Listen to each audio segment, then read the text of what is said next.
ಮಂಡ್ಯ ಜಿಲ್ಲೆಯ ಕೆಆರ್ಪೇಟೆ ತಾಲೂಕಿನ ಹಿರಳಹಳ್ಳಿ ಗ್ರಾಮದಲ್ಲಿ ಚಿರತೆ ಉಪಟಳ ಮುಂದುವರಿದಿದ್ದು, ಅಕ್ಟೋಬರ್ 10ರಂದು ರಾತ್ರಿ ಹಿರಳಹಳ್ಳಿ ಜಯರಾಮ್ ಅವರ ಮನೆಯ ಮುಂದೆ ಕಟ್ಟಿದ್ದ ಸಾಕು ನಾಯಿಯನ್ನು ಚಿರತೆಯೊಂದು ಎಳೆದೊಯ್ದಿರುವ ದೃಶ್ಯ ಸಿಸಿಟಿವಿ ಕ್ಯಾಮೆರಾದಲ್ಲಿ ಸೆರೆಯಾಗಿ ತಡವಾಗಿ ಬೆಳಕಿಗೆ ಬಂದಿದೆ.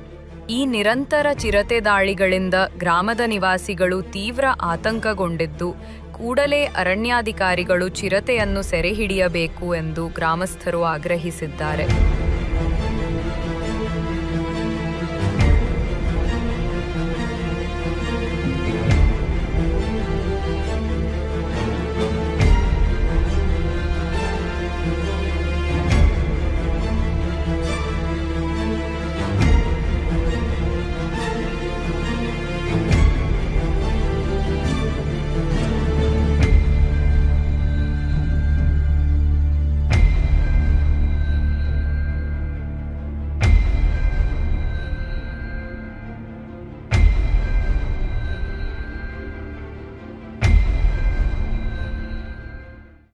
ಇದೀಗ ನಿಮ್ಮ ಅಂಗೈಯಲ್ಲಿದೆ ಮಯೂರ ಟಿವಿ ಡಿಜಿಟಲ್ ವಾಹಿನಿ.